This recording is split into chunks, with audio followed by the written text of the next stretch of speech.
Paper. Awesome!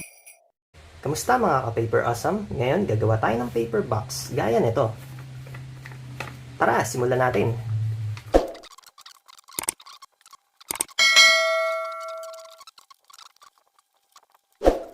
Una, dapat ang papel natin ay parisukat. Kahit anong sukat ng papel, basta parisukat, pwede yan. Itong dulo na to, isasakto lang natin dun sa dulo sa taas. Then, tupiin natin, balik natin sa dati.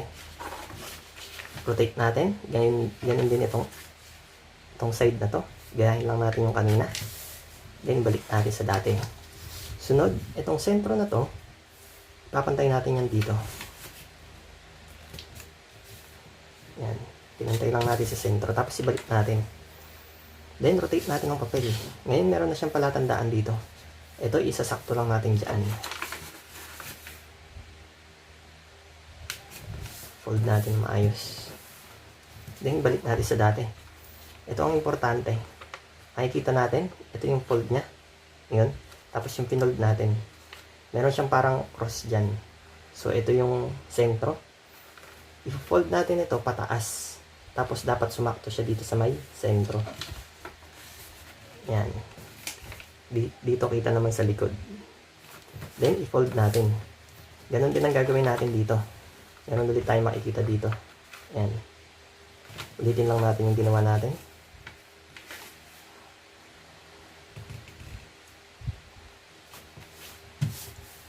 Then, isa pa uli. Kailangan makabuo tayo ng box. So, 4 na kanto yung gagawin natin.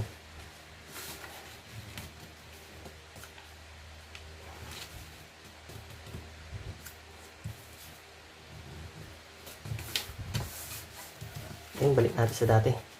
Sunod, ito, ibalik lang natin dun sa kaninang fold niya. Tapos, meron naman tayong makikita dito sa side na to, naguhit na pa ganun. Ayan.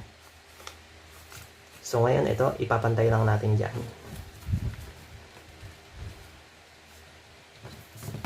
Then, balik natin sa dati. Then, balik na rin natin ng papel. Ganon din gagawin natin dito sa side na to. Ayan, binaligtad lang natin yung fold.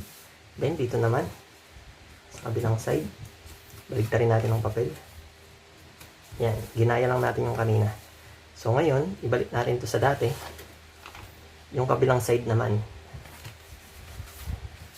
Then, rotate natin. Ganun ulit, meron ulit tayong makikita ng ganyan. Ulitin lang natin yung ginawa natin kanina. Yan. Tapos, ibalik natin. Ganun din ito isa. Then, sa kabilang side. Yan. Then, i-open lang ulit natin. So, ngayon, unahin natin to. Ang gagawin natin, itong itaas, hawakan lang natin to dito. Tapos, pagdidikitin natin ng ganito. Yan. Kailangan ito pumasok. Tapos, pag ganito. Tapos, hawakan natin ng ganito. Yan. Then, ganun din dito sa kabila. Tulak lang natin to paloob. Tapos, ito, pagdidikitin lang natin. Yan. Tapos ganyan magiging itsura niya. Then, ito, tutulak lang natin palabas. Tapos isakto natin dito. Tupiin natin siya ng ganito.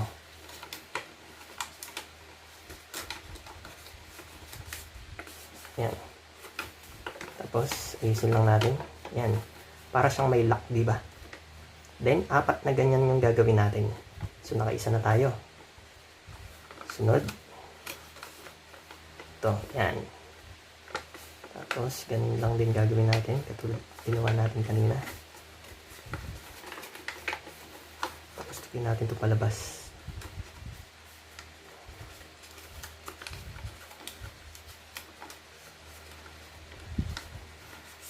Yan.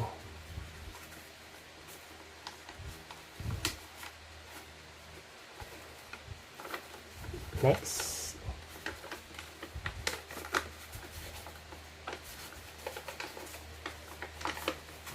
Hindi natin ito palabas.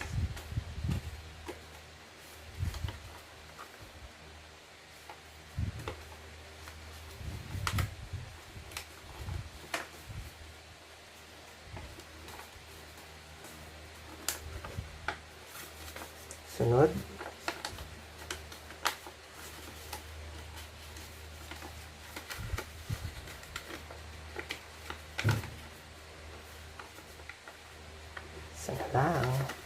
malapit na siyang matapos. Dahan-dahan lang. Yan. Tapos tupiin lang natin katulad ng kanina palabas. Yan. Then ayusin lang natin. Ayan na, tapos na ang ating paper box. Ang galing, di ba? Kaya hanggang dito na lamang po. Hanggang sa muli. Paalam!